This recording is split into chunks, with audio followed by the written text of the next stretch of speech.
Well, ladies and gentlemen, welcome to the Icebox Radio Theater's presentation of Miracle on 34th Street here in International Falls, Minnesota. We always begin, we should do a sound check, make sure we got everything hooked up and correct, which is also your chance to tell me we're too quiet or we're too loud. Go ahead, Justin. We're just perfect, right? Just perfect. Nobody wants to change anything about the volume on these mics. Sounds good. Next one in line, please. You mean this one right here? That one right there. That I think, speaking into. Is it audible? Is it not? Are you not hearing yourself? I'm hearing myself. Okay, good. Excellent. And to the more diminutive mics. Yes. It's Karen Schickel. Test, test. Merry Christmas. Hoping you all can hear me just fine. I think they're out there nodding. In the world, I cannot see anyone. Yeah, we can't see anybody. And how about this mic? Does this one sound good too? Sounds good to me. And we've been listening to the Christmas music over the pre-recorded stuff, so that sounds pretty good. Okay. Well, thank you so much for joining us. I'm going to walk around here. Can I have a little bit? Yes. Because I get nervous. Let's start with the cast, what a group that we've got. Some old friends, mostly old friends. In the corner there, she was just up here. So glad she could join us again on stage, including a whole lot of very treacherous driving for rehearsals this week. From Fort Francis, Ontario, or thereabouts, Karen Schickel is back with us. How about that? Give her a nice round of applause. I'll just come over here. Next in line, he is the rock upon which I built my church. He is the man of 1,000 voices. Justin Kapla is back on the show. Next, we're going to do a show about Santa Claus. Who do we know looks the part? He's back. It's Tom Bement. And his brother Larry. Natalie attired as always. Lance Manley won't be appearing tonight, but he will. That's Caleb Silvers, ladies and gentlemen. And then it was, we've got these plays, and we have about 6 kids of various ages. Who do we know in town that's talented enough to pull that off? Grace Pleslin is with us. The lovely, the talented. And this was a get, ladies and gentlemen, to finally talk him into coming on stage and doing a live show. You know him, you love him. It's Douglas Streif. Absolutely. Yes. And no fancy costume this time, but very talented, very much important to the show, and always a pleasure to have her on stage. Scotta Turner is here. Next to Scotta, I don't know if you can make out the Cossack hat, but our engineer on sound effects, Sonara Irwin, is here. And one more shout out, of course, she just shook her head no.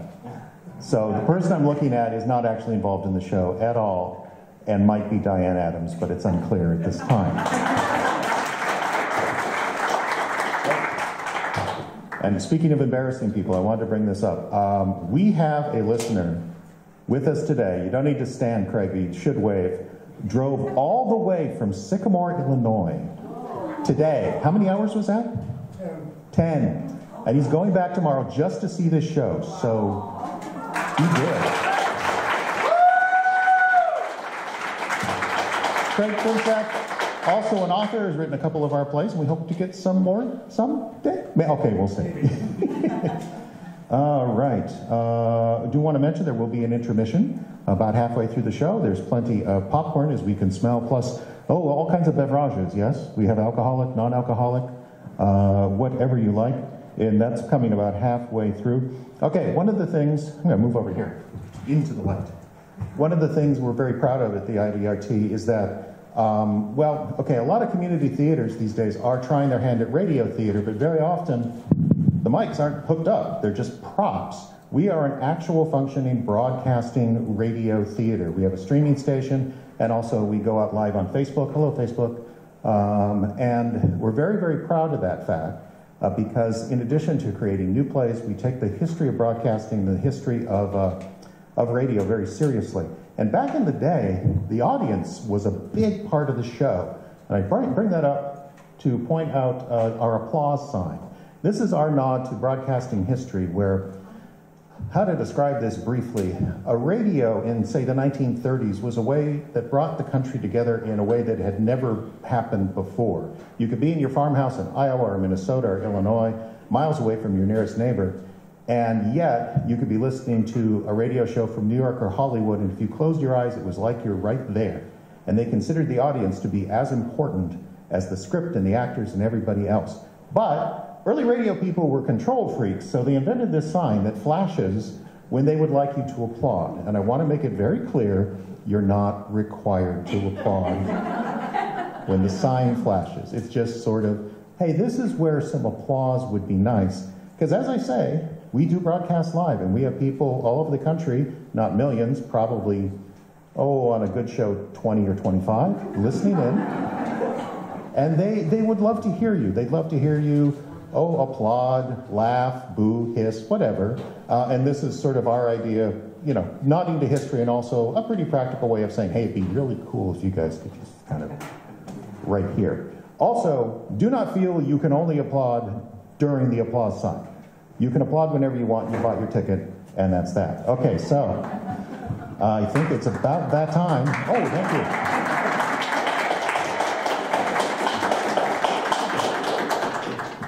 That's our show. Good night. There, that's what it looks like, just so you know. Okay. Justin is going to need this clipboard from you, isn't he? I will. Okay. Grab a couple things off of here. Take whatever you need. There we go. It's the next page, I believe. See how you're actually part of like a big broadcast. So what we're about to do now is about to go live to our streaming station. We're already live on Facebook. They've all been UHS. Nice little behind the scenes for Facebook. So I want to check that. Arlen's going to go. Yep, going to do that in just a minute. Are we ready? Yeah, I'm ready. Okay, everyone ready? Sonar, you good to go? Okay. Icebox, Radio Theater. Here we go. Going live in 5, 4, 3. It's 7 o'clock at the Edge of America, and the Icebox Radio Theater is on the air.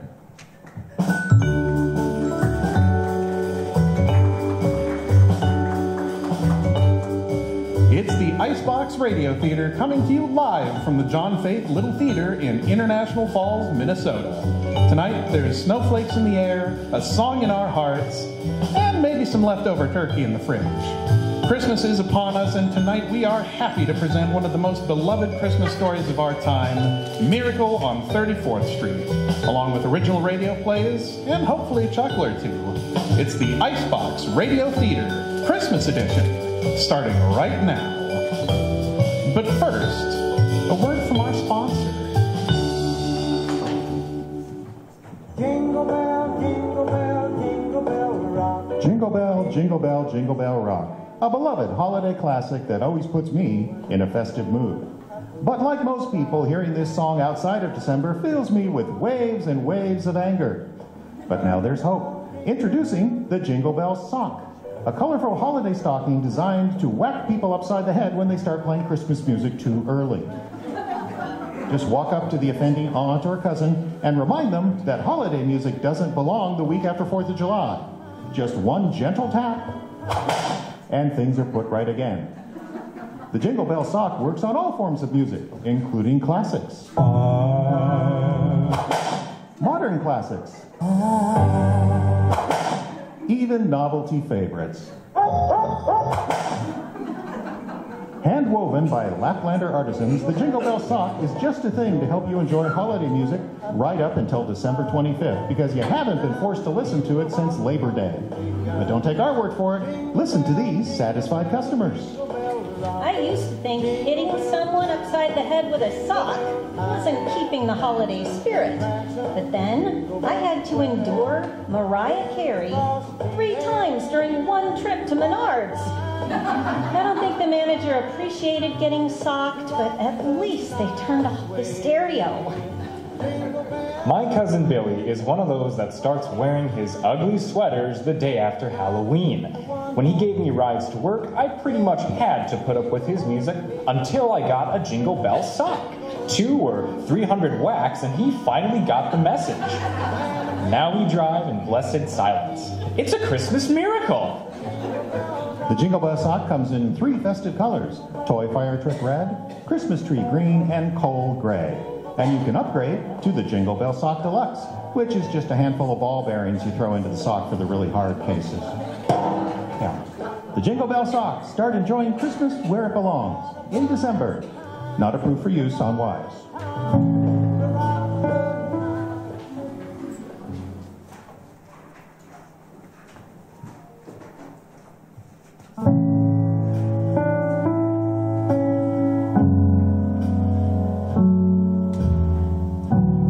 Our first play this evening was written by Jeff Adams nearly 40 years ago as a Christmas gift for his family.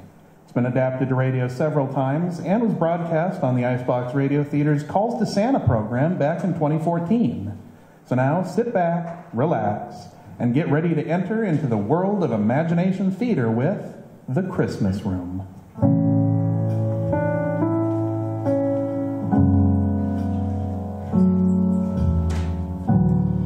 Christmas Room, A Story of Hope by Jeffrey Adams. Once, in a place quite nearby but still different from here, there lived an old man named Ned. Ned lived in a tiny attic room that was cold at night and hot during the summer and too small at every time of year. Ned didn't like the room very much, but he didn't much like the idea of leaving it either. After all, people left Ned alone up in his attic room, and if there was one thing Ned disliked most in this world, it was people. Oh, what is it? Hello, Ned. Hello yourself. Now, there was one thing about this room I should mention. It was located high up in the attic of a church. How are you today? That shy, nervous man is the pastor of the church.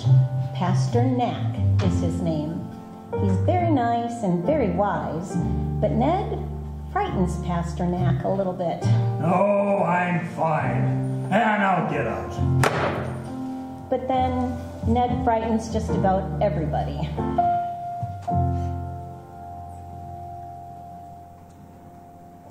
Now, Pastor Knack was very good at his job. He not only did the regular pastor things like marrying people and baptizing babies, he did a really nice job of helping everyone he could, especially in an emergency. Ned had come with just such an emergency 3 years earlier and decided to stay. That was a real problem for Pastor Knack because the room wasn't supposed to be Ned's forever. It was supposed to be for anyone who needed it, anyone with an emergency. Emergencies like the one happening just a few blocks away from the church. It was a cold, windy night, and sitting at a bus stop was a young woman in an old coat and a little girl, only about 8 years old, with a slightly newer coat. Her name was Karen, and the young woman, Jen, was her mother. They were out of money, and Jen was trying to figure out what to do.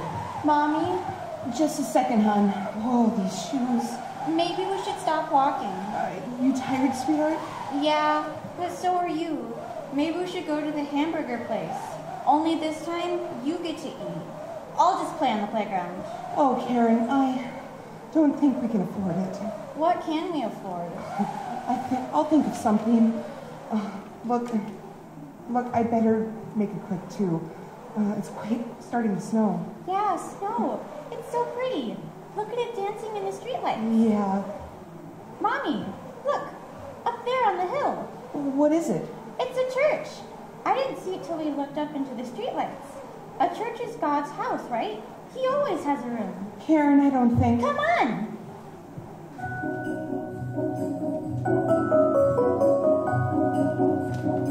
Before Karen's mother could react, Karen had grasped her hand and began pulling her right up to the church door and pulled her right inside. And of course, Pastor Knack, being very good at his job, was more than happy to give Karen and her mom a place to sleep. Oh no, it's no bother at all. We're happy to help. Oh, if you're sure. As it happens, we have a room reserved just for this situation. See, Mom, I told they'd have a room. Now there's an interesting thing you should know about Pastor Knack. He's, well, a little forgetful. He was so happy to help Karen and her mom that he got some blankets and pillows and headed for the door of the little room, completely forgetting about... What is it? Ned. Oh, that's right. Hi, we're gonna be roommates. What's that? Oh, I'm sorry, Ned. I'm not. What's going on here? We're very sorry. Come on, Karen. What's wrong? Nothing. We need to go. Why? We've come to the wrong place. Oh, please, just let me explain. Oh, you're kicking me out. Oh, is that it? No, of course. Oh, I knew it. I knew it on the coldest night of the year, too. Sir, we didn't mean to disturb you. We'll leave. You don't understand. It's all my fault. I'm very forgetful sometimes. That's all right. We'll just... Sleep in the corner. Karen! There's a lot of room, and the man won't kick us out. He just said it's the coldest night of the year. Oh, I won't, will I? Oh, Ned, please. Is your name Ned? Hi, I'm Karen. Oh, toss me out. Right on my ear. Wait. Ned, no one is being tossed out. It is far too cold an evening for anyone to be on the streets. Well, I don't want any... And we have enjoyed your company for some time without asking anything of you. I think it's not too much to ask that you offer up one small corner of the room for these people. I thought it was my room. I'm sorry, Ned. This is an emergency. You'll just have to learn to share. Ned was angry, but he didn't say anything more. Mostly he was just surprised because this was the first time Pastor Knack had ever stood up to him. Ever. So with nothing else to do, Ned rolled over, shut his eyes real tight, and pretended there was no one else in the room. In a few minutes, Pastor Knack returned with a mattress, some sheets, and 2 extra warm blankets. The mattress was quite small, but by snuggling close together, Karen and her mom just managed to fit. When they were all snug and warm, Karen's mom said, Oh, honey, time to say your prayers. Dear God, thank you for Grandma Ruth and Aunt Reba. And please help Mommy find a job real soon. Oh, and bless the grumpy man who shared his room with us. Oh, yeah, and God, it's Christmas time down here. And I know we're supposed to be celebrating Jesus' birthday and not just getting presents and stuff. But please, could I have the Christmas room I told you about? That's the little room with the warm fireplace and the Christmas decorations that will stay up all year round. So everyone can remember that Christmas needs to come every day if it's going to do any good. I pray in Jesus' name. Amen. All right, now be extra quiet. Okay, Mommy. Butterfly kiss. Butterfly kiss. and with that, Karen rolled over, closed her eyes, and drifted off to sleep. After a little bit, Karen's mother began to breathe peacefully, and then the only person left awake in the room was Ned. Now Ned, if you remember, did not like people. He especially didn't like sharing his room with them. But as he lay there, listening to Karen and her mother sleep, something strange happened. Ned began to feel a little bad, and so he decided to give them the room, at least for the night. Need to be someplace with more privacy anyway. So Ned got up, very quietly, opened the door, tiptoed into the hall, and then... Where are you going? Oh, Jesus, give me a coronary. I'm sorry, but where are you going? I gotta go. There's things I forgot I had to do. A dentist appointment. It's night. He's a night dentist. Oh, okay. I need you to help me first. What? You'll wake Mommy. Here, I'll close the door. I need you to pray with me. Didn't you do that before? That was just goodnight prayers. I need to pray something special for Mommy. Oh, look, maybe that minister's around here someplace. You should... Please. It'll only take a minute. Okay. Okay, get down on your knees. What? Why? Because it's a special prayer. Come on. Oh, all right. Oh, my knees. Now what? Just bow your head and pray. I'll do all the talking. Oh, that's very big of you. Okay, here we go. Dear God, it's me, Karen again. I just wanted to say that Mommy really needs your help. She's sad all the time because we don't have a place to stay. And I know you gave us this nice room and everything, but it'd really help her if we had something more regular. And could you please stop me from asking for the Christmas room ever again? I think that's what's making her so sad. And it's not really important anyway. Just make her happy again. That's all I want for Christmas. In Jesus' name, amen. Thank you. Mm-hmm. I'm going back to bed now. Do you need help getting up? Oh, of course not. Say, what is this Christmas room you're going on about? Oh, it's just from a story I read once. You read? Mm-hmm. Ever since I was little. Mom likes to go to the libraries because they're free. And you read a story? Yes.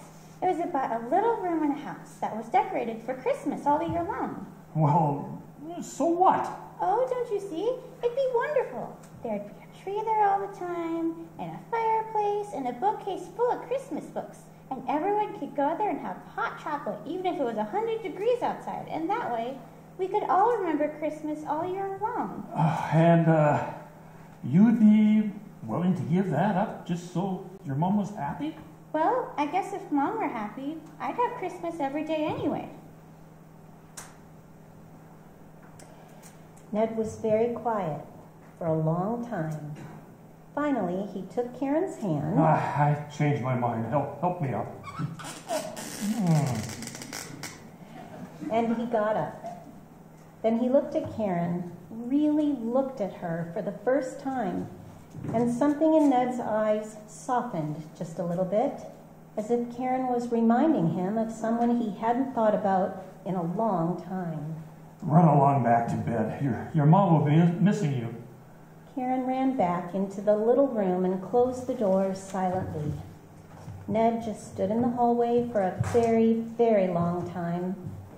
He thought about praying, and about Karen, and about some things he hadn't thought about in years.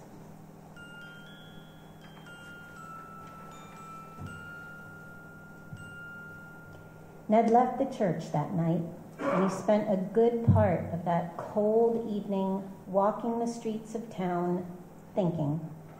Meanwhile, Karen and her mother, both very tired from what had been a really long day, slept right through the night and into the morning. Not long after the sun came streaming through the frozen window of the little room, a knock came at the door. Are you decent? It's Pastor Knapp. Yes, is it time for us to leave? Oh, no, heavens no. Take your time. Good morning, Pastor. Good morning. Karen. Karen. Thank you. Did you sleep well? Good, excellent. There's a note for you. I'm sorry? A note for you. An envelope was under my office door when I arrived this morning. And I think there's something in it. What is it, Mommy? I don't know. Open it. I love surprises. It's a key. Oh, my. Yes, and there's a note.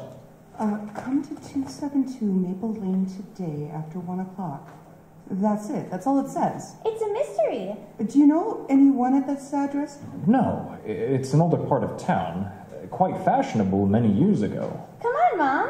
Whoa, slow down, Squirt. We have to get ready. We've got a date.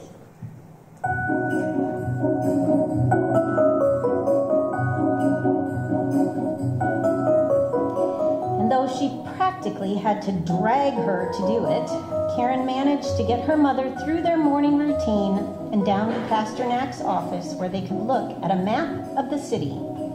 A few hours later, Karen and her mother were walking down a quiet sidewalk in a neighborhood filled with huge houses. Some were beautiful, others weren't. All were old, and because Karen was very smart, she knew how to count addresses, and as she passed 262 and 264, she began to get very excited.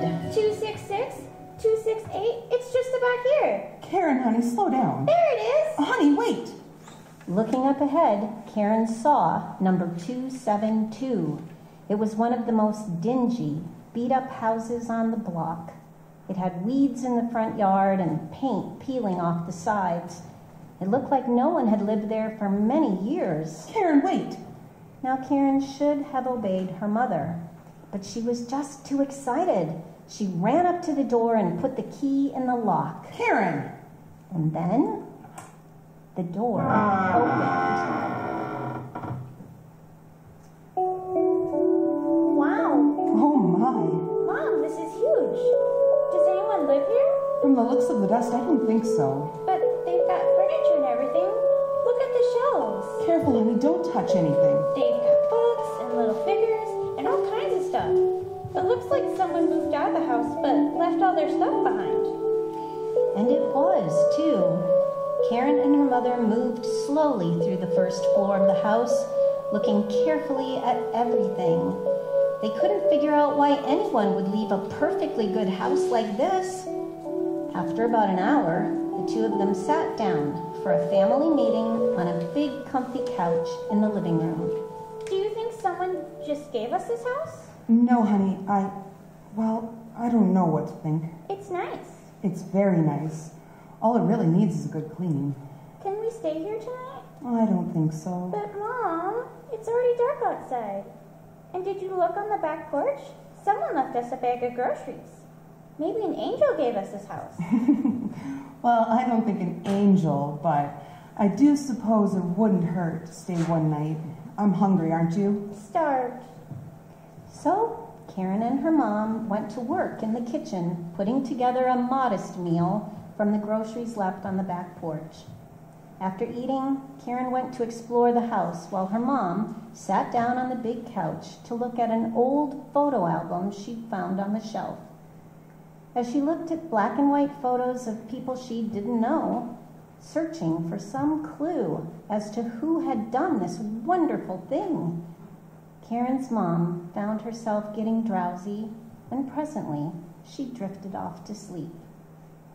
A little while later, Karen found her there, sleeping deeply. She snuggled up with her, and before long, both of them were asleep.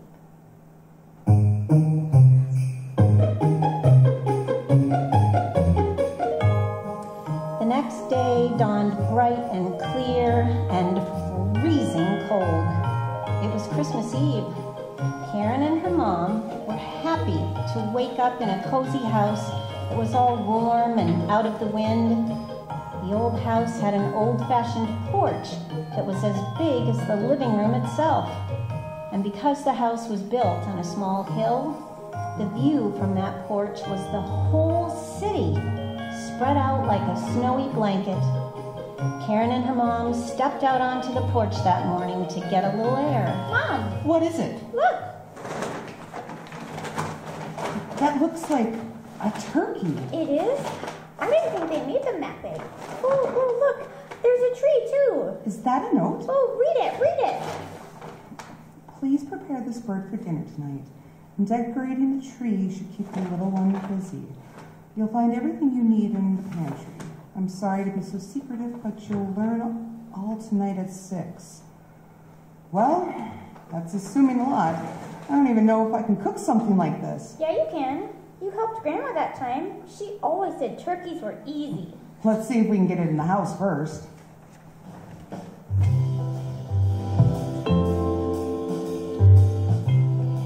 The rest of the day, Karen and her mom kept busy getting ready for that evening.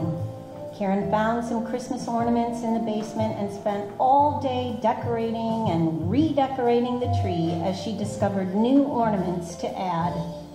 As 6 o'clock grew closer, both of them began to get nervous. There was less work to distract them from wondering who had done this wonderful thing. And finally, after what seemed like hours and hours of waiting, Mommy, should I get it? Yes, Karen, let them in. Merry Christmas! Pastor Knapp! It was you? Oh, I had quite a time finding this place. What? You. It was you? At the door? Yes, it was me. I'm sorry. Were you expecting someone else? Well, I don't know. Didn't you send us this house? Oh, heavens, no. I never laid eyes upon it before. But you came for dinner, right? I certainly did. I got a note in my office saying to come here at 6. Well, if you didn't do all this, then who did?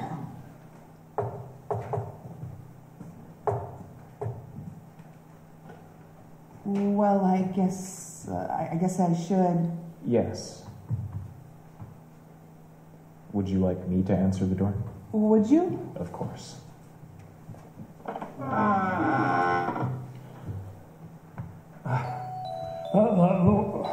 Hello, everyone.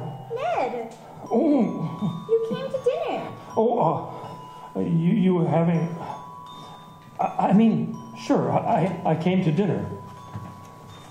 And so he did. Ned and Pasternak came into the table and sat right down. Pasternak fussed and complimented Karen's mother so much she actually blushed. And Karen kept jumping up from the table to bring more food. She seemed to have a story about each and every dish, what she had done to help, and how most of them were special foods that had been passed from her grandmother down to her mom. But all through dinner, Karen's mother kept looking at Ned as if she were trying to decide something. The four of them talked and laughed and told stories about Christmases past. Karen's mother told a story about the house she grew up in, and Pastor Knack told a very funny story about his first Christmas away from home. During a quiet moment, when no one was saying anything, Karen looked at Ned and said, You haven't told a story, Ned.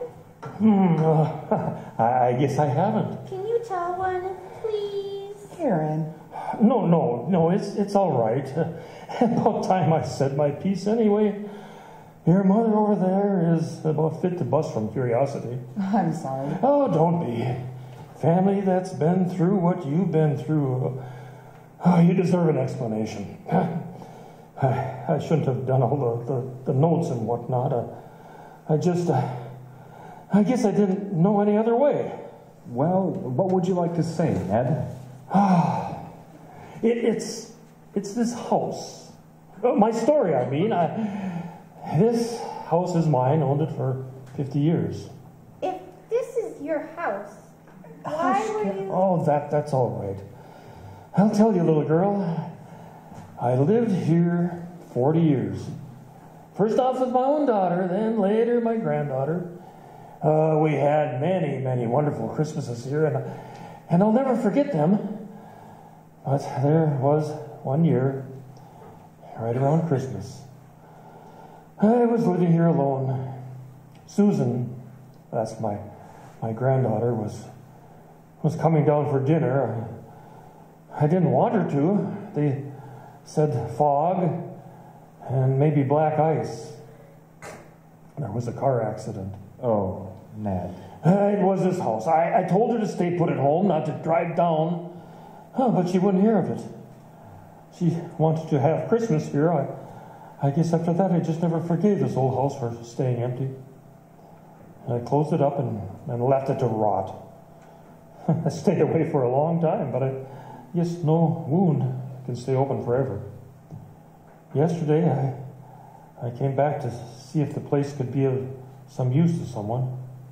That's a very nice story. Yep. Now, Missy, I know you have a story you ain't brought up yet. But what do you mean? I seem to remember a story about a certain road.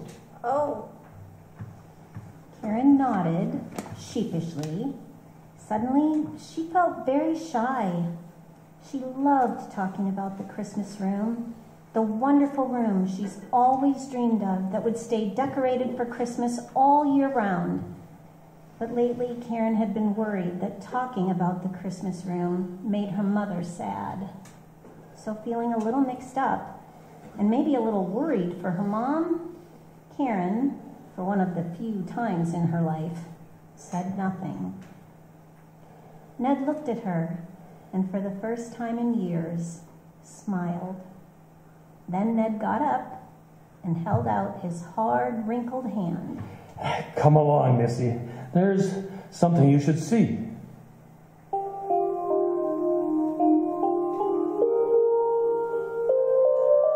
Karen took Ned's hand. Pastor Knack and Mom got up as well and followed Ned up the main stairs to the second floor of the old house. Then they followed Ned through a door Karen and her mom hadn't noticed before. It opened on a tiny staircase that wound up to an attic, and in one corner of the attic, there was another door. What is this place, Ned? Just the attic. But a few years ago, I framed off one corner for a separate room. It was for my granddaughter.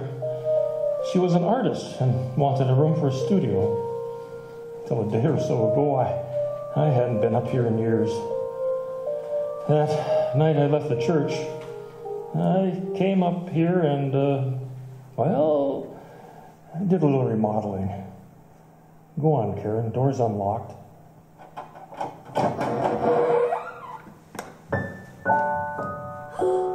Oh my. And the door opened upon a perfect little room. The wallpaper was bright with red Santas and little teddy bears. A small Christmas tree stood in the corner, all decorated and lit with twinkling lights. Against one wall was a real fireplace with a tiny fire crackling happily. There were 4 comfy chairs and a whole bookcase full of Christmas books. And all around the room were garlands and wreaths and mistletoe. And on the round window that looked out toward the street, frost had formed and snowflakes were flying by. My granddaughter, she always loved Christmas. I couldn't think of a better use for this little room. Is it all right? It's perfect. And it was. For the rest of that evening, the 4 of them stayed in the Christmas room. Karen read from books about Dasher and Dancer, Frosty the Snowman, and the baby Jesus. And then, when all of them were a little sleepy, Ned asked Karen and her mother to stay in the house as long as they wanted. And of course, they said yes. The 3 of them stayed in the house a long time, until Karen was grown up, as a matter of fact.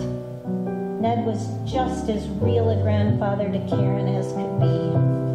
And through it all, the Christmas room remained exactly as Ned had made it.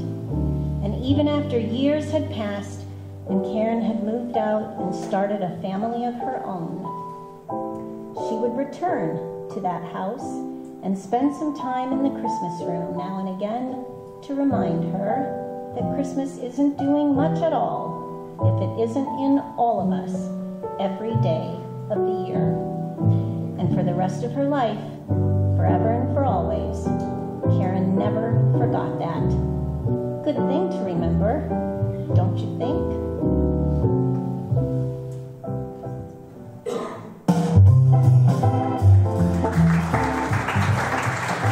The Christmas Room was written and directed by Jeffrey Adams, sound engineering by Sonara Irwin. It starred Tom Bement as Ned, Caleb Silvers was Pastor Knack, Scotta Turner was Jen, and Grace Wesland was Karen. Our storyteller was Karen Schickel.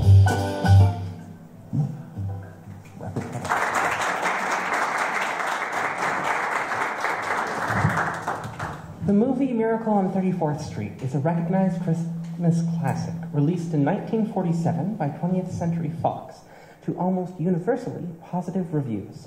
It ended up winning 3 Academy Awards and has endured over the decades as a holiday staple, still maintaining a 96% approval rating on Rotten Tomatoes. In 1947, the movie was adapted for radio by the Lux Radio Theater, an anthology series hosted by Hollywood legend Cecil B. DeMille. Lux adapted movies and Broadway plays, often with the original stars reprising their roles. So for those of you at home, and you here in the John Faith Little Theater, come back with us now to a simpler time. We're gathered around the living room with a single light emanating from a massive radio. It's cold outside, but warm in here. And it's time for Christmas.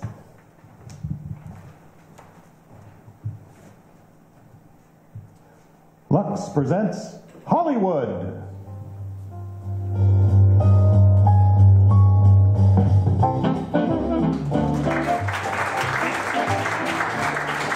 Lever Brothers Company, the makers of Lux Flakes, bringing you the company of the Icebox Radio Theater in Miracle on 34th Street.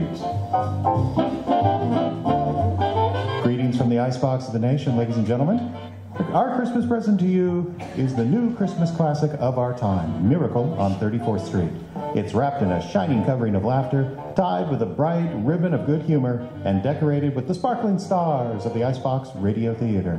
This is a wonderful story for the whole family, and perhaps some families may be gathered around a Christmas tree as they listen. Right now it's curtain time for the play that proves, yes, there is a Santa Claus, Miracle on 34th Street, starring Karen Schickel as Doris, Caleb Sobers as Fred, and Tom Bement as Kris Kringle.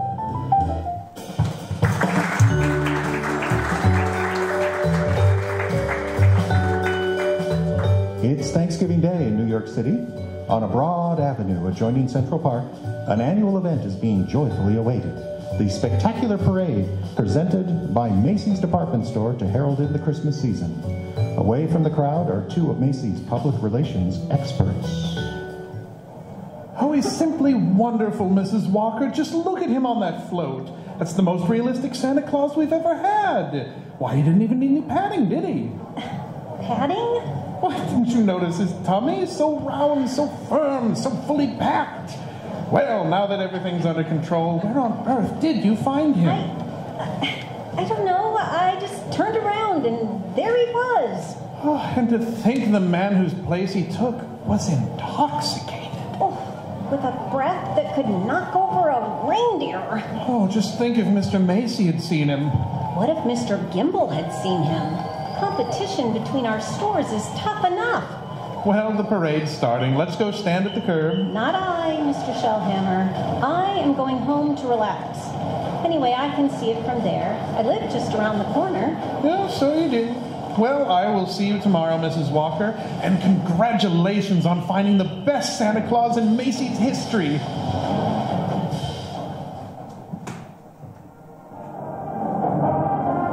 Certainly is a wonderful parade, Susan. Just look at that clown. Gosh, what a giant. Giant, Mr. Gailey? There are no such thing as giants. Well, not now, maybe, but in the olden days, there... Really, Mr. Gailey? And you, a lawyer? Well, what about the giant that Jack killed, you know? Jack and the Beanstalk? Everyone knows that's a fairy tale, and I agree with my mother. Fairy tales are silly. Come in. Good afternoon. I'm Susan's mother. My maid said... Hello, Mother. I'm watching the parade. Mr. Gailey invited me. Hello, darling. Susie's told me quite a lot about you, Mrs. Walker. She's told me quite a lot about you, too. The man in the front apartment. Well, this is all part of a plot, Mrs. Walker. I'm very fond of Susie, but I also wanted to meet you. At least you're frank. There goes Santa Claus. Don't even mention the name. Why not, Mother? Well, that Santa Claus, you see, is a last-minute substitute. But why? Remember the way the janitor was last New Year's? Oh, right. Drunk as a skunk. I see Susan doesn't believe in Santa Claus either. That's right. She never has. Well, that's the end of the parade. Mother, I've been thinking. It's Thanksgiving, and there are only two of us. Couldn't we invite Mr. Gailey? Well, Oh, please don't bother. I'll just have a sandwich or something. But we have such a big turkey.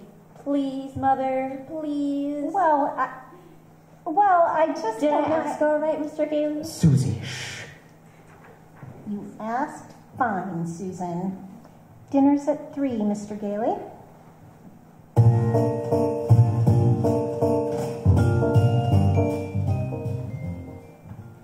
Hello, Mrs. Walker? Yes, Mr. Shellhammer? Your maid said you were Thanksgiving dinner, but I just had to tell you your Santa Claus was stupendous. Well, thank you. Mr. Macy himself wants him to be our toy department's Santa Claus. Oh, fine. Can you hire him? I already have. Oh, he's a born salesman. I can just feel it. Good. We'll talk about it in the morning. Thanks for calling, Mr. Shellhammer.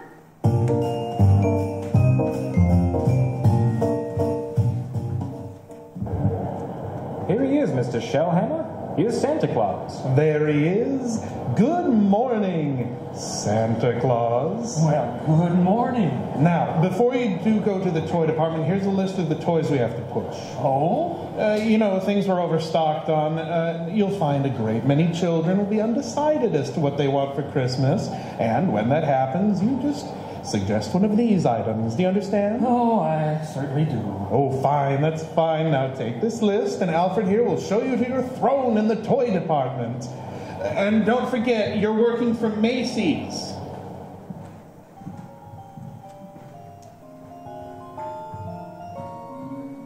Are you really Santa Claus? Oh, why, of course I am. What do you want for Christmas, little boy? I want a fire engine with a real hose that squirts real wet water. And I won't do it in the house. I'll only do it in the backyard. I promise. And I promise you'll get your fire engine. You see, Mama? I told you he'd get me one. That's fine. That's just dandy. You wait here, Mortimer. Mama wants to thank Santa Claus, too. Oh, yes, madam. Say, what's the matter with you? Oh, no. What's the trouble? I told you before, didn't I? The kid wants a fire engine, but there isn't one to be had anywhere in town. Macy's ain't got one. Gimbel's ain't got any. Nobody got any. My feet are killing me, and you say, okay, here, he gets an engine. Oh, but you can get those fire engines at Schoenfeld's, Lexington Avenue. Only $4.50. A wonderful bargain. Schoenfeld's? Yes. Hey, I don't get it. Oh, I follow the toy market very closely. Macy's sending people to other stores? Yes. Are you kidding? No. Oh, one important thing is to make the children happy. Whether Macy's or somebody else sells that toy doesn't really matter. Don't you feel that way? Who, me? Yes. Oh, yeah, sure. Only, I didn't know Macy's did. I don't get it. I just don't get it. Who's next, please? Right this way to see Santa Claus. All right, little girl, you're next. Oh, of course, little girl. You want some roller skates? Well, you shall have them too. Mama! He's gonna bring me some roller skates. And he has some fine skates here at Macy's. Haven't you, Santa Claus? Oh, they're good skates, all right, but not quite good enough. Now, I left some really wonderful roller skates at Gimbel's. I'm sure Gimbel's will have just what this good little girl wants. Very good. Mr. Shellhammer? Are you Mr. Shellhammer? Gimbals? That's what he did say, Gimbals? The sales lady said I should speak to you. Gimbals. I wanted to congratulate you in Macy's on the wonderful stunt you're pulling. Gimbals? Imagine a big outfit like Macy's putting the spirit of Christmas ahead of commercial. Gimbals. From now on, I'm going to be a regular Macy's customer.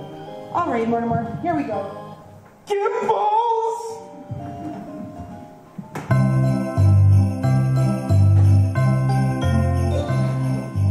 And there's the toy department over there, Mr. Gailey. Oh, you certainly know all about Macy's store, don't you, Susan? Well, that's because my mother works here. But I still think it's silly bringing me here to see Santa Claus. Well, I just felt that when you talk to him, you might see things differently. Okay, Mr. Gailey, I'm certainly willing to try. Well, what a fine young lady, eh? What's your name, little girl? Susan Walker. What's yours? Mine? Chris Scriddle. I'm Santa Claus. Oh, you don't believe that, eh? Uh-huh. You see, my mother's Mrs. Walker. Oh. But I must say, you're the best-looking Santa Claus I've ever seen. Oh, really? Your beard, for instance. It doesn't have one of those things that goes over your ears. Oh, that's because it's real. Just like I'm really Santa Claus. Now go ahead, pull it. Oh my goodness, it is real. Yes. And now, what would you like me to bring you for Christmas? Nothing, thank you. Whatever I want, my mother will get. If it's sensible and doesn't cost too much. Oh. That's quite right, Susan. Oh, hello, Mother. Hello, Mr. Gailey. Hello. The explanation for this is all very simple. your maid's mother sprained her ankle, and she had to go home, so she asked me to bring Susie down to you. And as long as we were here, I figured we might as well say hello to Santa Claus. He has real whiskers, Mother. Susan, would you mind standing over there for a minute? If you want me to. I shouldn't have brought Susie to see Santa, is that it? Now you're making me feel completely heartless. I'm sorry. You see, I tell Susan that Santa Claus is a myth, and you show her a very convincing old man with real whiskers. Whom is she to believe? Yeah, that's right, isn't it? When Susan was a baby, her father and I were divorced, and ever since then, I've protected my child by teaching her realities. If you don't believe in fairy tales and fantasy, you can never be hurt or disillusioned. We were talking about Susie, Mrs. Walker. And I must ask you to let me raise her as I see fit. All right, dear, the store's going to close soon. We'll run along to my office.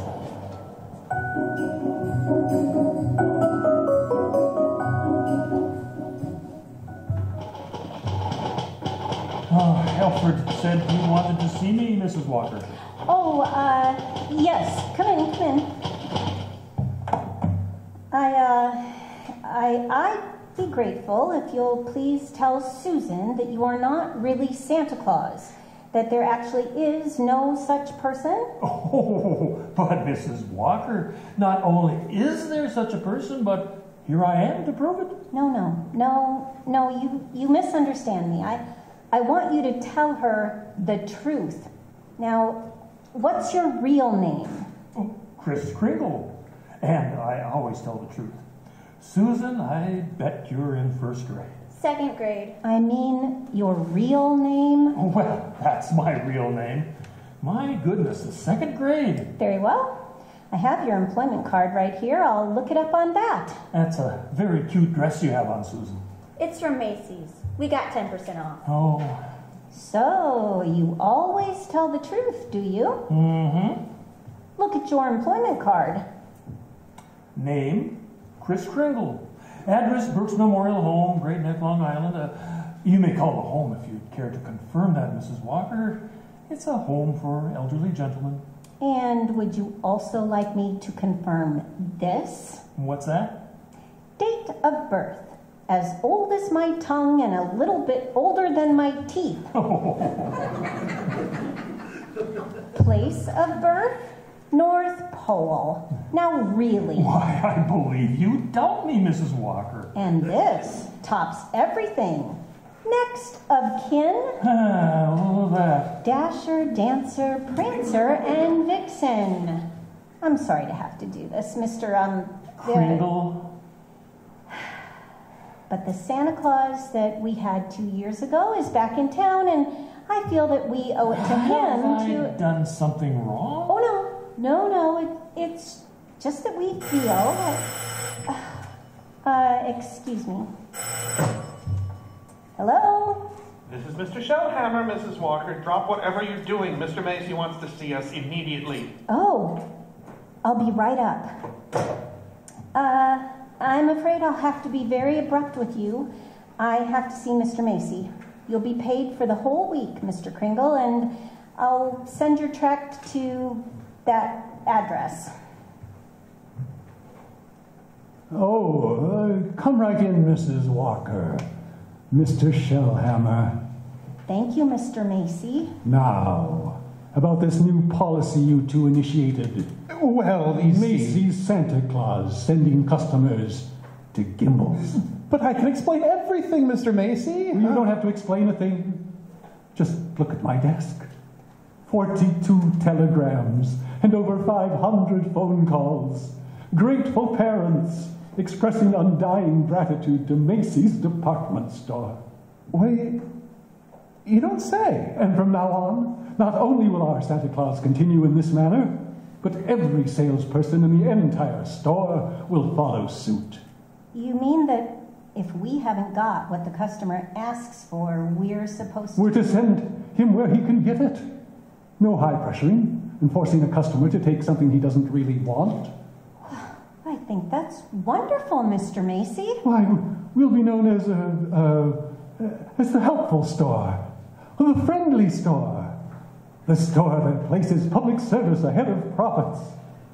And consequently, we'll make more profits than ever. As for you, Mrs. Walker, Mr. Shellhammer, you will find a more practical expression of my gratitude in your Christmas envelopes. Oh. Thank you. Yeah, thank you, yes. And tell that wonderful Santa Claus I won't forget him either.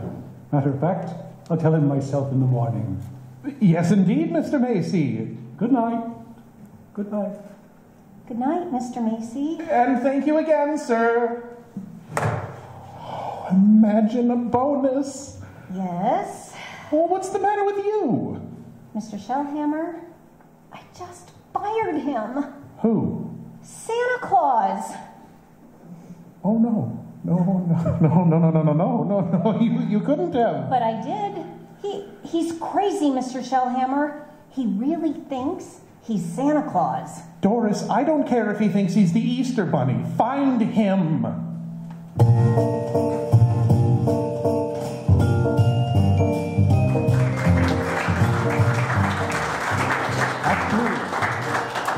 Act 2 of Miracle on 34th Street will continue right after this short intermission. You're listening to the Icebox Radio Theater, coming to you live from the John Faith Little Theater, International Falls, Minnesota.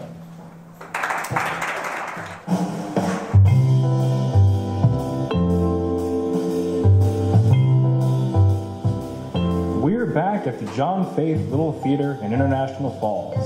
It's the Icebox Radio Theater live. We're in the middle of Miracle on 34th Street. It's a tense time at Macy's department store. Doris has just fired Kris Kringle, the man who claims to be the one and only Santa Claus. But Mr. Macy loves his new Santa. Can Doris get Kris back? Will Susan ever really believe? And what about Mortimer's fire truck that squirts real water? All these questions and more will be answered in Act 2 of our play, right after a word from our sponsor. No.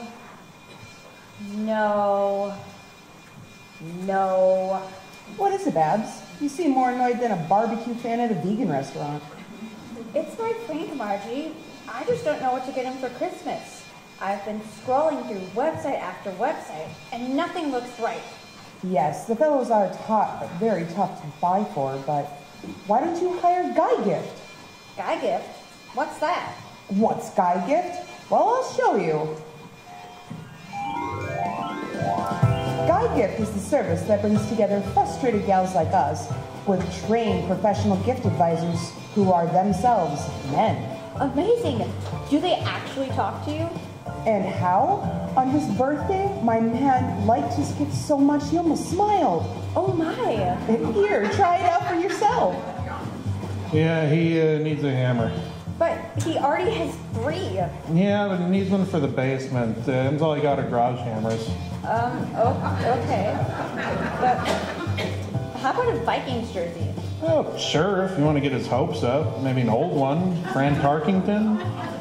Yeah, it's me. I think you should get him power tools. Power tools? But he hasn't built anything in 3 years.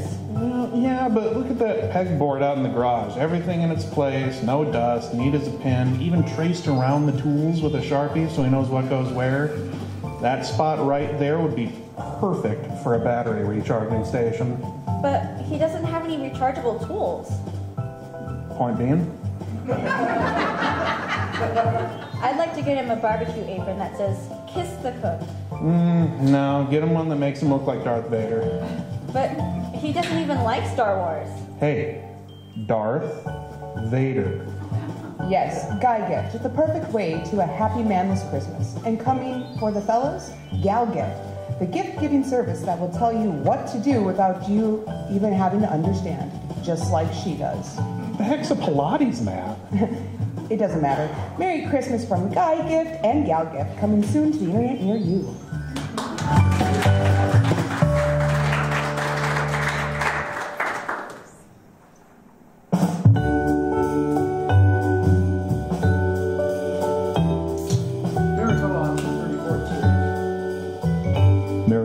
34th Street continues now from the Icebox Radio Theater and the John Faith Little Theater here in International Falls. Well, it was a frantic few hours that Doris spent last night rushing out to the Brooks Memorial Home, searching for Kris Kringle and assuring him that Macy's wanted him back as Santa Claus. Now Kris is again presiding over the crowded toy department, while in her office, Doris and Mr. Shellhammer. Don't you understand, Mr. Shellhammer? That old man with the nice white whiskers insists that he is Santa Claus. Why, he's out of his mind. What if he should have a fit or something?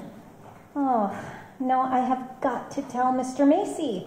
Yes, well, maybe he's only a little crazy. Anyway, you can't be sure until he's examined. We'll send him to Mr. Sawyer. Sawyer? In personnel. He's paid to examine employees, isn't he? And now, by the way, what do you think of this? What is it? A full-page ad Macy's is running in tomorrow's newspapers. Macy's is running this? But it's all about the other stores, Gimbals and Saks. I know, Mr. Macy's idea to help our customers find what they want. Ugh, it's revolting, isn't it? That Santa Claus certainly has started something. Oh well, I'll get a hold of him at his lunch hour and send him up to Mr. Sawyer.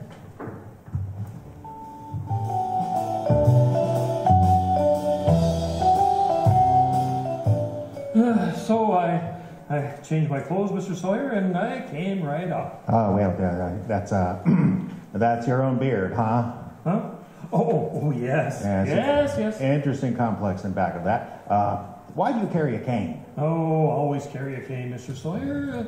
Well, that is when I wear street clothes. I carved this cane out of a runner from one of my old slaves. What's that? What's that? A fine, solid silver top. Who was the first president of the United States? What? Oh, give me a difficult one, like, who was vice president under James Monroe? I'm conducting the experiment. The answer is Daniel D. Tompkins. Yes, you're a rather nervous man, aren't you, Mr. Sawyer? Tell me, do you get enough sleep? My personal habits are no concern of yours. Now, what hand am I holding up? Right hand. Okay, and how many fingers do you see? 3. Oh dear, you bite your nails too. So stand up. Now, feet together, arms extended. Muscular coordination test. I've taken a dozen of these tests. Mr. Sawyer, are you happy at all? What? That'll be all, Mr. Kringle.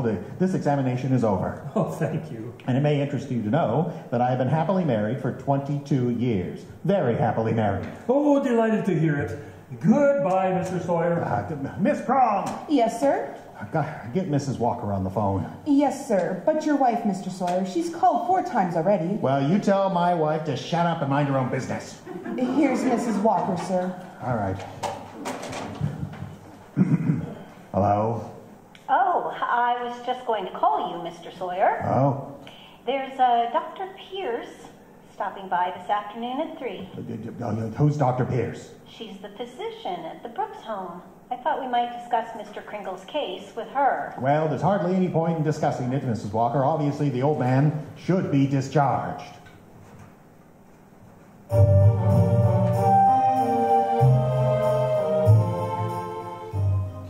So, Dr. Pierce, Kringle should be dismissed immediately and sent to a mental institution. Oh, now, just a minute, Mr. Sawyer. No, he's deluded, saying that he's Santa Claus. It's a delusion for good. I found he only wants to be friendly and helpful. His whole manner suggests aggressiveness. Look at the way he carries that cane.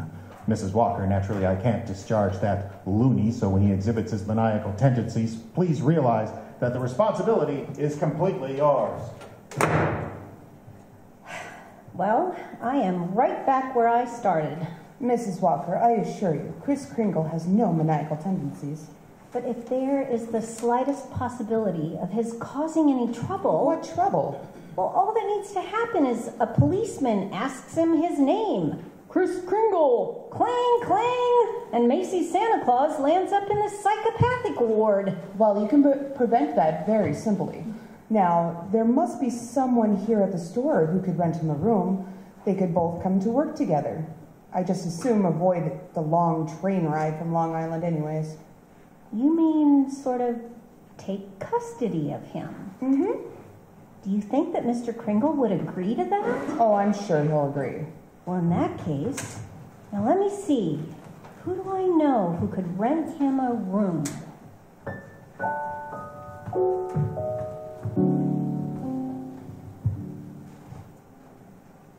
I'm glad you're going to have dinner with us, Mr. Kringle.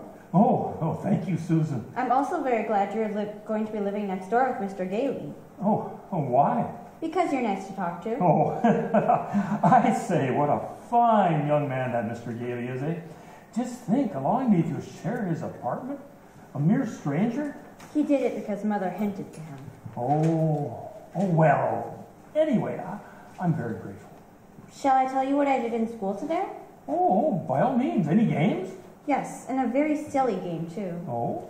They played zoo, and each child was supposed to be an animal. Oh, but Susan, they were just pretending. But that's what makes the game so silly. Oh, well, of course, in order to play games, you need imagination. Uh-huh.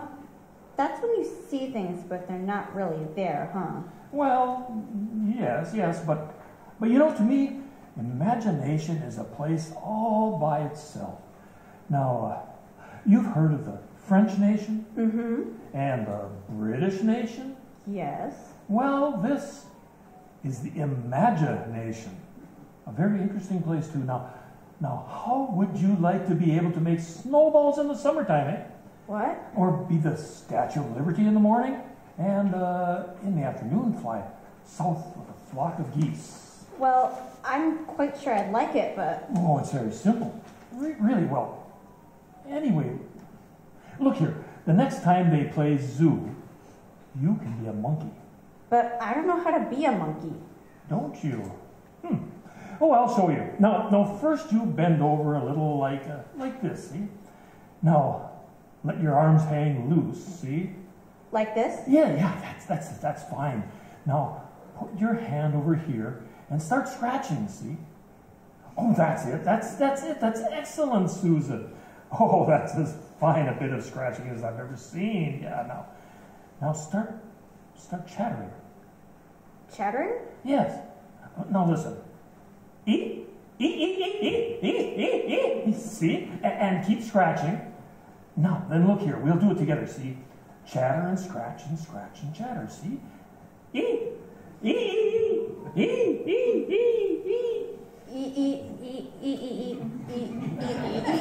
It's fine, Susan, fine. You're doing it beautifully. Beautifully, yes.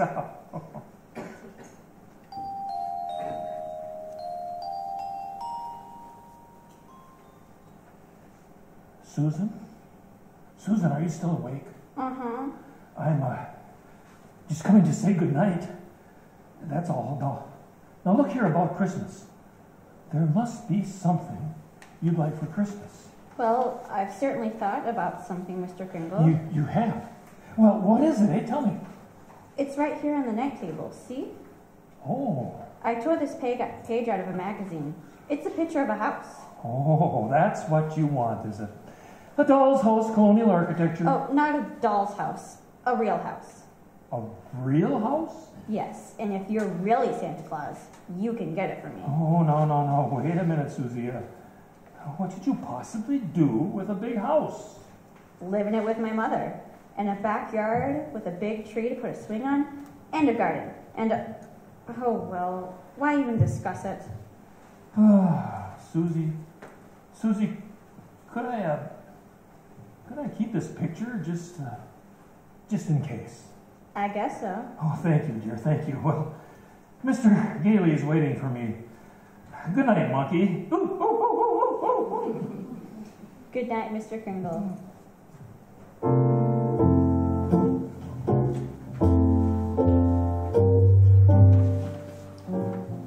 Take whichever bed you want, Mr. Kringle. Oh, you're very kind, really. Tell me, Mr. Gailey, just what is it you do for a living? Oh, I'm a lawyer. Hayslip, Sherman and Mackenzie. Oh. And you like living here in the city? Well, it's convenient, but someday I'd like to get a place on Long Island. Not a big house, just one of those junior partner deals around Manhasset. Oh, one of those little colonial houses, eh? Yeah. A little colonial house would be real swell. Good, yes. You're quite fond of Mrs. Walker, aren't you?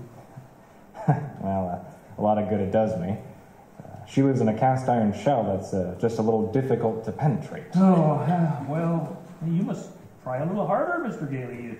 You know, Mrs. Walker and that child are a couple of lost souls. And it's up to us to help them. Oh? Yes, she... shall I turn out the light? No. No? I'm not going to be cheated out of this. You know, all my life I've wondered about it, and now I'm going to find out. Tell me, does Santa Claus sleep with his whiskers outside or inside the covers? Oh, outside, of course. Outside, by all means. The cold air makes them grow. Oh, thank you very much.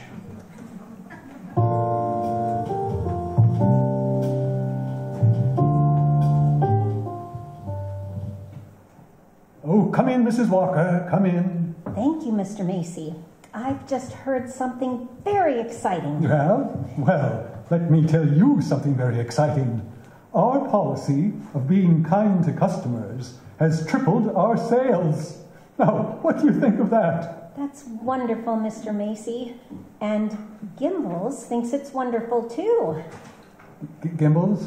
Gimbals are adopting the same policy. Well, is that so? And it gives me an idea. As long as Gimbals are doing the same thing, why not some pictures for the newspapers? Pictures? Yes, you and Mr. Gimbal.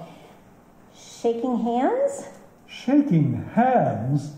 R.H. Macy and Gimbal? Well, yes. Yes.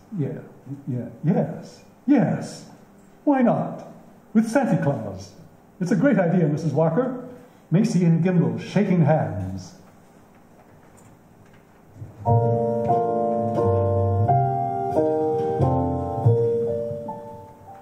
Right there, please. One more shot there. Mr. Gimbal, over here, please. One more, please. Oh, that's enough. Enough pictures, gentlemen. Thank you. Thank you very much. Well, Mr. Gimbal? Come on, R.H. Now we'll go over to my store and get some really good pictures. Okay, just a minute. I have something here for Santa Claus. Here you are, Mr. Kringle. A check in appreciation of all you've done. Oh, Mr. Macy. Why, that's most kind of you. I didn't think you were that generous, R.H. That's quite a check. What are you going to do with it, Mr. Kringle? Well, I have a friend, Dr. Pierce. She needs a new x-ray machine. Oh, buy the machine through the store. 10% discount. Nonsense. Come on over to Gimbals. We'll give it to you at cost. Oh, keep it up, gentlemen. Keep it up. At this rate, oh, my friend will have a whole new hospital.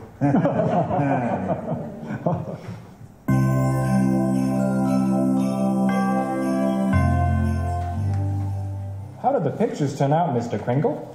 Oh, fine, Alfred, fine. How about a game of checkers during lunch, eh? Oh, not today, Chris. I don't feel so good. Oh, what's the matter, Alfred? Nothing much. You remember I was telling you how I like to play Santa Claus over at the Y and give out packages to the kids? Oh, yes. Well, I was telling Mr. Sawyer about it, and he says that's very bad. That psychologically, it's all wrong. Wrong? To be nice to children? Well, he says guys who play Santa Claus do it because when they were young, they must have done something bad. And now they do it because they think it's something good to make up for it. See, he calls it a guilt complex. Alfred, what else has he found wrong with you? Nothing much, just he says that I hate my father. I didn't know, but he says I do. Oh, excuse me. Oh, hey, ain't you gonna finish your lunch? Later. Right now, I have an appointment with Mr. Sawyer.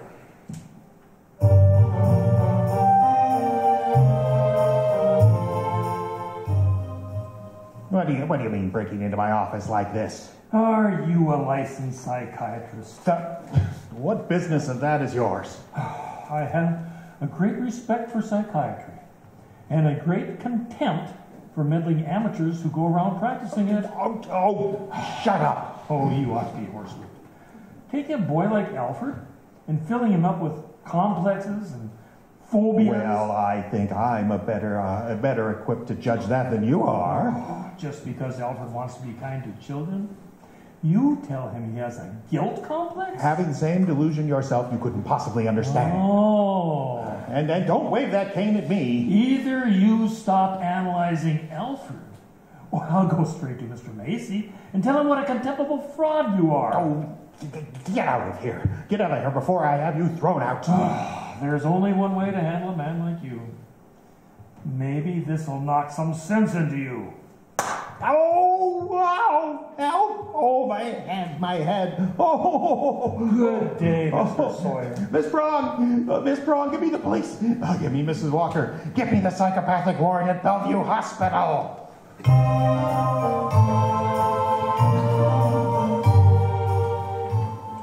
You can see Mr. Kringle now, Mr. Gailey. Thank you, nurse.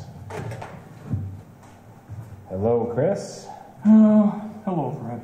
Chris, I've been speaking to the doctors. They said they've given you some tests.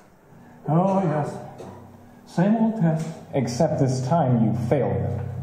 Chris, you deliberately failed. Why? Why? Well, because I had great hopes, Fred.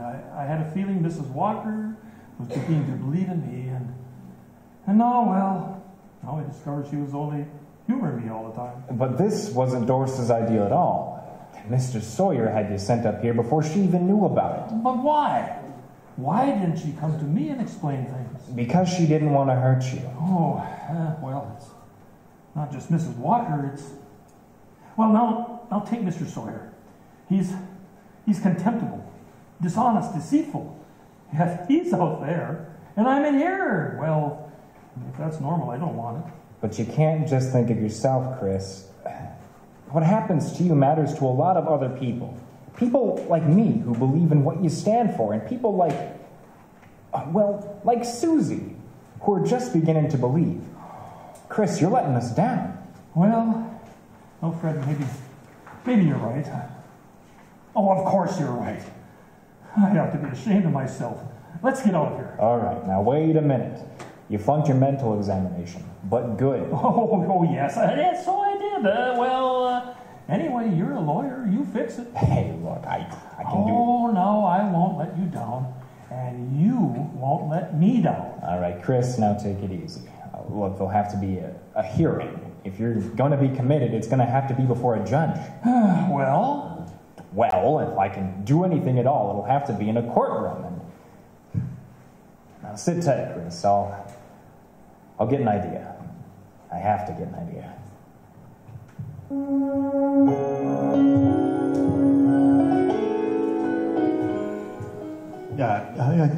You sent for me, Mr. Macy? I certainly did, Mr. Sawyer.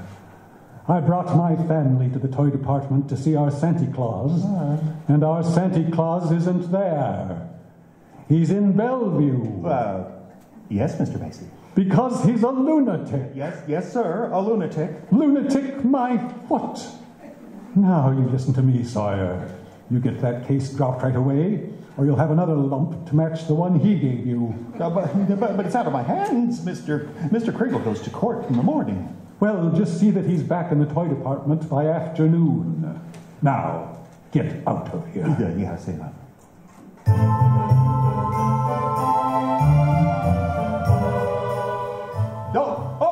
Mr. Gailey! Mr. Gailey! Yes? Yes, I've been looking all over for you. I'm Sawyer. Oh, so you're Sawyer? Yes, I was just speaking to the court clerk, and he said you represent Mr. Kringle? Well, I represent Mr. Macy. Oh, then I'll see you in court. No, hey, that's what I wanted to speak with you about. Now, Mr. Macy would like to drop the whole case right now. You see, we're most anxious to avoid any publicity. No publicity? Mm-hmm. Well, that's very interesting. Oh, so you'll cooperate? You know something, Sawyer? You've given me the idea I've been searching for. Oh, good, good. If I'm gonna win this case, I'm gonna have to have public opinion and plenty of it. And publicity's just the way to do it. Thanks. But Mr. Gailey, but Mr. Gailey,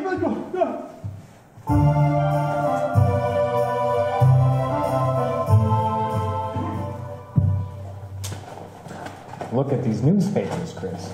Here, the Evening Dispatch. Doctors doubt sanity of Santa who launched Goodwill campaign. Oh, my. Daily Bulletin. Macy's Santa Claus to have lunacy hearing. Oh, what's this one? New York Express. Oh, is Kris Kringle crazy? Court case coming. Kiddies cry calamity. You've driven the United Nations clear back to page 5.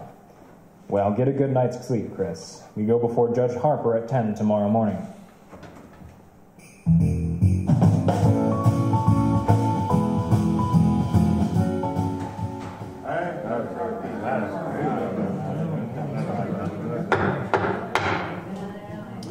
Now, you understand, Mr. Kringle, that this is not a trial. Yes, it's just a hearing, so you don't have to answer any questions. Now, where do you live, please? Well, it seems to me that's what this hearing will decide, won't it? Mr. Kringle, do you believe that you are Santa Claus? Well, of course I do. That's all, Your Honor. The state rests its case. Well, Mr. Gailey? Your Honor, Mr. Mara contends my client is not sane because he believes he is Santa Claus. An entirely logical conclusion. Anyone who thinks he's Santa Claus is crazy. Your Honor, you believe yourself to be Judge Harper, yet no one questions your sanity because you are Judge Harper, do they?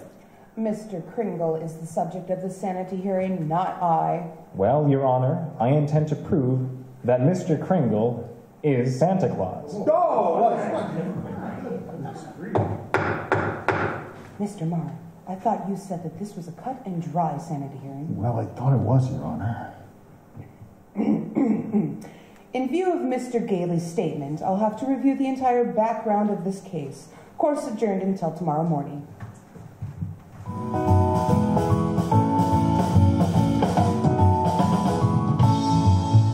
Oh, hello, Doris. I'm sorry I'm late, but get ready. We're really going to have to celebrate tonight. Oh, what are we celebrating? Well, didn't you read the papers? Santa's mouthpiece throws bombshell in New York City Supreme Court. Oh, Fred, you're not really serious about this. You can't possibly prove that Kris Kringle is Santa Claus. Well, you saw Mr. Macy and Mr. Gimble shake hands. That wasn't possible either. What does your firm have to say about it? Hayslip and Mackenzie and the rest of them? That I've jeopardized their prestige, and either I drop this impossible case or they'll drop me. You see? So I beat him to it. I quit. Fred! You threw away a career because of a sentimental whim? Well, I'll open my own office. And what kind of clients will you get? Oh, probably a lot of people, like Chris, who are being pushed around. That's only fun in law anyway. Doris, look, haven't you had any faith in me at all? Oh, it's not a question of faith. It's just, well, common sense. Faith is believing in things when common sense tells you not to. It's not just Chris that's on that trial. It's everything he stands for. Human kindness and love and dignity. Oh, Fred, listen.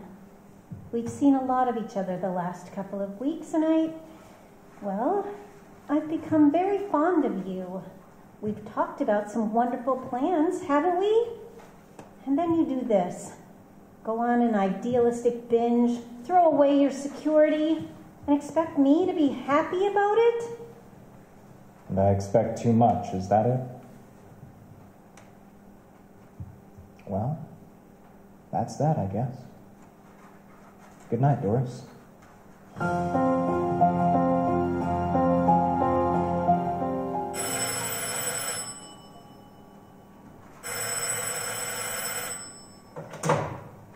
Yes, hello.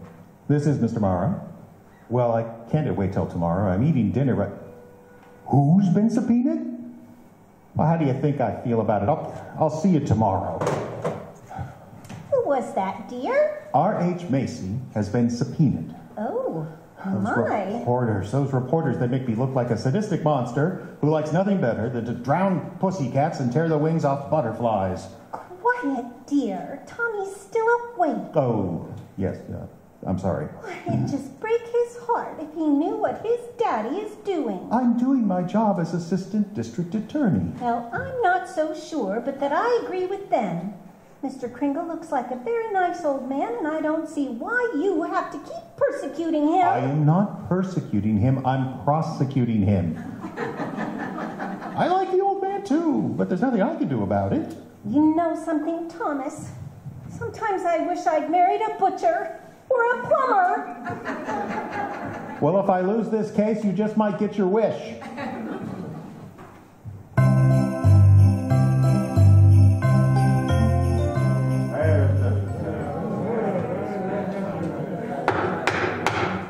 Proceed with the witness, Mr. Gailey. Now then, Mr. Macy, if you recognize the defendant, please tell us who he is. Why, Chris Kringle, of course. Do you believe him to be of sound mind? Sound mind? I wish I had a dozen like him. Mr. Macy, you are under oath. Do you believe that that man is Santa Claus? No, that's rather delicate. Yeah, just think of those headlines tomorrow. Macy admits his Santa Claus is a fraud. You keep out of this, Emil. What did you say? Nothing, Mr. Marr, nothing. Well, I wish you would. Is that man Santa Claus? Yes. In my opinion, he certainly is. Your Honor, there is no such person as Santa Claus, and everybody knows it. Can you prove there isn't any? I won't even try. It's how not waste this court's time with such childish nonsense. Your Honor, the prosecution requests an immediate ruling from this court. Is there or is there not a Santa Claus? Well, now, the court will have to take a short recess to consider the question.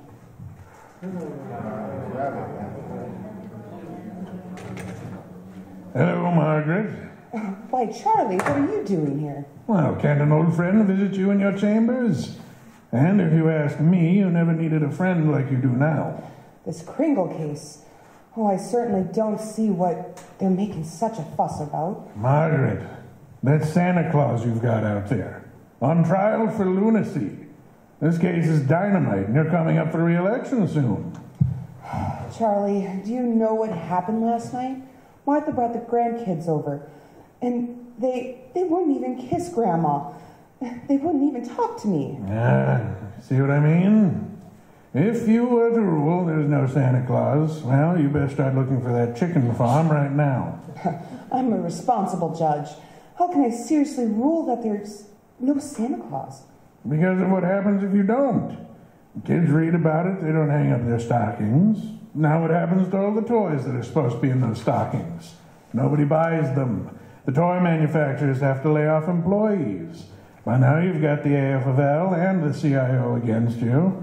Oh yes, and they'll say it with votes, you see. Oh, and the department stores are going to love you too. Yes, sir, Margaret. Oh, and what about the Salvation Army? Yes, they've got a Santa Claus on every street corner, taking a lot of money to help the poor, but no. You go ahead, Margaret. You go in there and you rule that there isn't any Santa Claus. But if you do, you can count on getting just 2 votes. Your own and that district attorney's out there. 1 vote, Charlie. District attorney's a Republican. Oh, well, let's get this over with.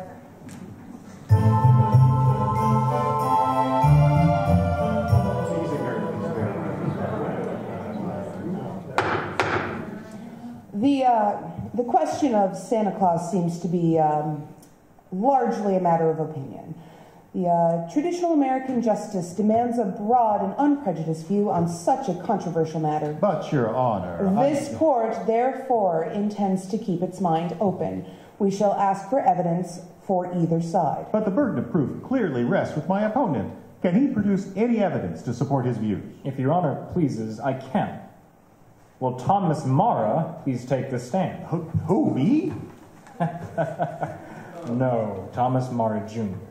I believe he and his mother are both in court today. Hi, Papa. Hi. Tommy, do you believe in Santa Claus? I sure do. Gosh, he gave me a brand new sled last year. Now, what does Santa Claus look like, Tommy? Well, there he is, sitting right over there. Your Honor, I protest. Overruled. Tell me, Tommy, why are you so sure that there is a Santa Claus? Because my papa told me so. Didn't you, Pop? Thank you, Tommy. You can go back to your mother now. See you later, Papa. He certainly will.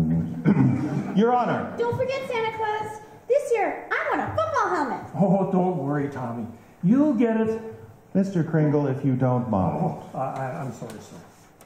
Your Honor, the state of New York concedes the existence of Santa Claus. But in so conceding, we demand that Mr. Gailey stop presenting personal opinion as evidence. I insist he submit authority to prove that Mr. Kringle here is the one and only Santa Claus. Well, Mr. Gailey, are you prepared to show that Mr. Kringle is Santa Claus on the basis of unprejudiced authority? Well, Your Honor, no, not now. I need a little time. Why not now? Tomorrow, Your Honor. Very well. Court's adjourned until tomorrow morning.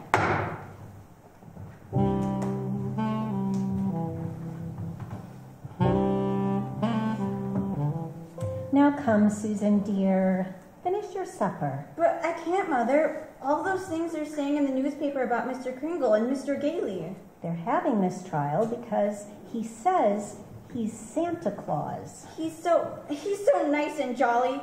He's not like anyone else I know. He must be Santa. You know something? I think perhaps you're right. Is Mr. Kringle sad now, Mother? I'm afraid he must be. Then I'll write him a letter. Maybe that'll make him feel better. I'll cheer him up.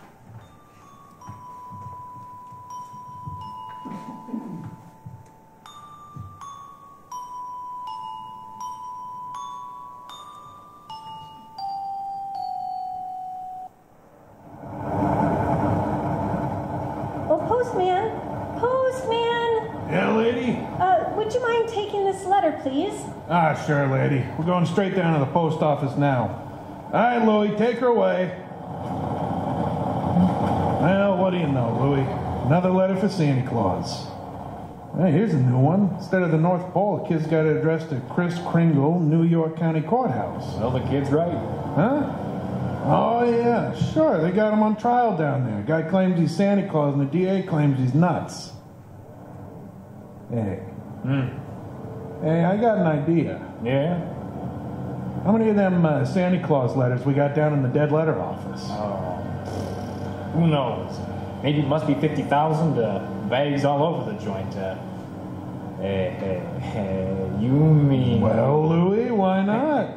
Wouldn't it be nice to get rid of them all? Wouldn't it? Boy, oh boy. Hey, look, Louie, as soon as we get to the post office, I'm going to go see the supervisor. You know something? I bet we both get promoted.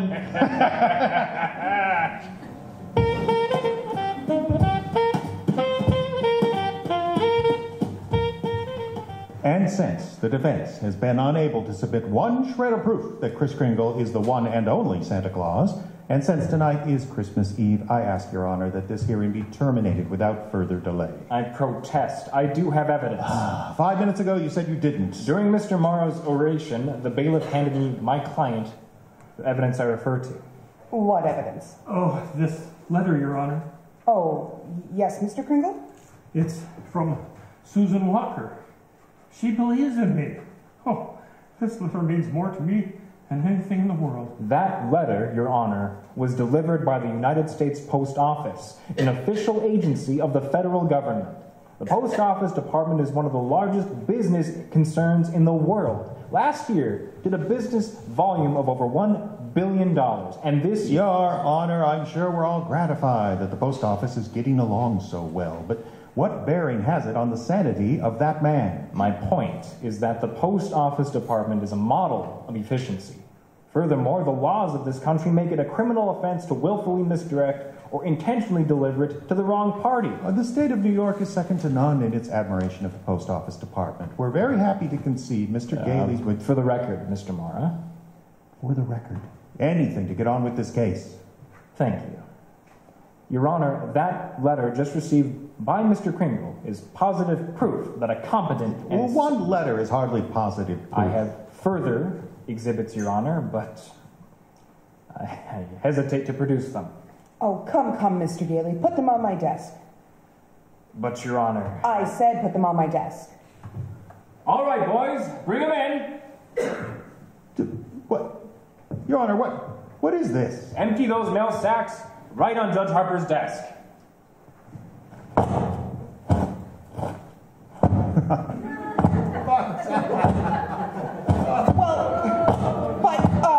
Bring them all in or be fined for contempt of court. Now, just a second here. We'll do it, Your Honor. Through rain, through sleet, through anything, we deliver. Mr. Gailey! Your Honor, every one of those letters and every one of those mail sacks is addressed to Santa Claus. The post office just delivered them.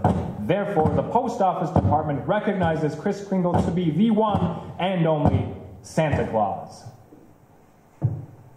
Since the United States government declares this man to be Santa Claus, this court will not dispute it. Case dismissed. And for heaven's sake, get this mail out of my courtroom.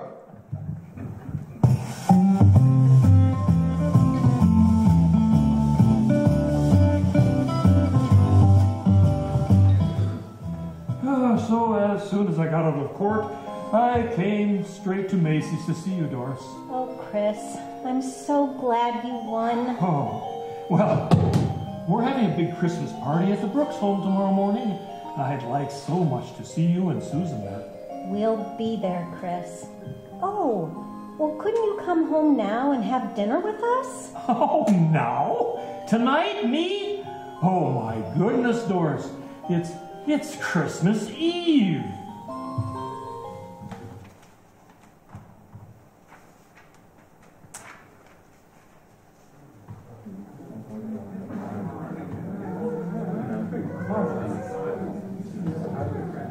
Oh, Alfred, look. Look who came all the way out here to the home just for our Christmas party. Chris, it's Mr. Macy. And Mr. Gimble, too. Oh, excuse me, Alfred. Mrs. Walker and Susan have to leave now, and I want to see them off before they go. So, forgive me, will you? Susie, darling, you got so many presents. Not the one I wanted. Not the one Mr. Kringle was going to get for me. Well, what was it? It doesn't matter. I knew he wouldn't get it, but I thought he'd at least tell me why. Susie, I'm sorry, Susie. I tried my best, but... You couldn't get it because you're not Santa Claus. Susan! Just a nice old man, like Mother said. But I was wrong when I told you that. You must believe in Mr. Kringle and keep right on doing it. You must have faith in him. But that doesn't make sense, Mother. Faith is believing in things when common sense tells you not to. What? I mean, just because things don't turn out the way you want them to the first time, you've still got to believe in people. I found that out. Hello, Doris. Fred. Mr. Gailey. Mr. Gailey. Oh, Merry Christmas, Susie. Gosh, you just got here and we're ready to leave. Oh, I've been here. Oh. And if you're ready to leave, I'll drive you home. Before you go, here's a map I made for you. You'll miss a lot of traffic. About 4 miles south, you'll see Ashley Avenue. Now that's the street you want. Ashley Avenue. Thanks, Chris. And Merry Christmas. Oh, Merry Christmas to you, Fred. And to you, my dear. Oh, and to you, Susan.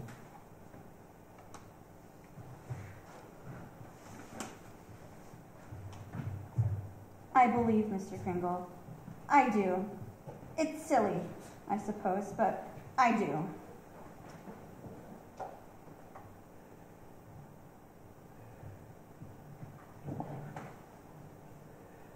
I don't understand this, Fred. The map Chris gave definitely says Ashley Avenue. We've been on Ashley Avenue now for... Stop the car! Oh, stop the car, please! Susie, what is it, darling? What's the matter? There it is! The house! The house! Susie? What in the world? She's running into that house. Well, at least no one's home. It's brand new. It's just been built. Yeah, for sale, it says. Yeah, for sale. What on earth is that child up to? Susie.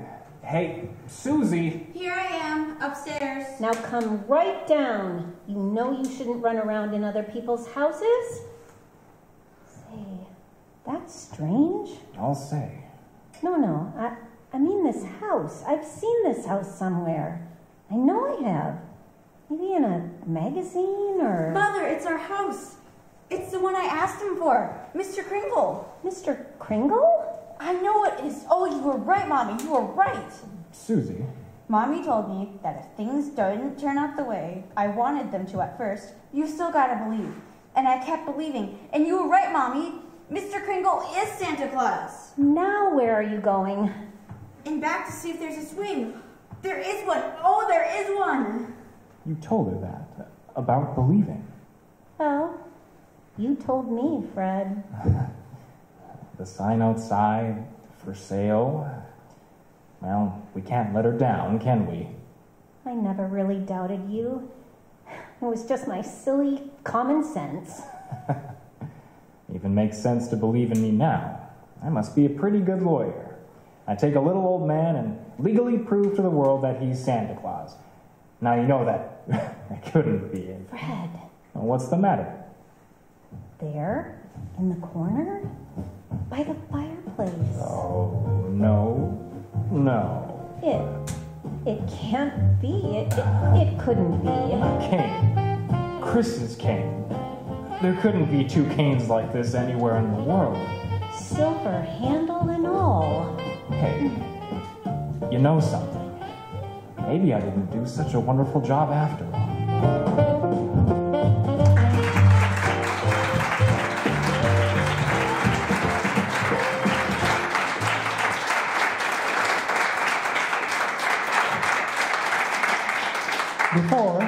Before we meet again in this theater, the most joyful day of the year will have come and gone. There are in our times, as in every time, a few foolish men who deride the spirit of Christmas, but in every country, in every time, they are overwhelmed by those who find in it the hope and happiness of the future, by those of us who believe in our hearts that there can be peace on this earth and goodwill among all men. On behalf of the Lever Brothers Company and all of us here at the Icebox Radio Theater, may we wish you all the happiest of holidays.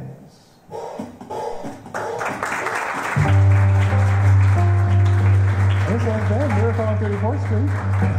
Originally adapted by the Lux Radio Theater from the story by Valentine Davis. Our cast featured Caleb Silvers as Fred, Karen Schickel as Doris, Grace Plesland as Susan, Tom Bement as Chris Kringle, Douglas Screef played Mr. Macy. Also in the cast, performing multiple voices, were Justin Kaplan, Scott Turner, and Jeff Adams, who also directed this production. Sound engineering by Sonara Irwin. That is our broadcast tonight. Thank you guys for coming out on a frigid night here in International Falls. For those of you listening online, we return you now to your regularly scheduled programming. This has been the Icebox Radio Theater live from International Falls, Minnesota.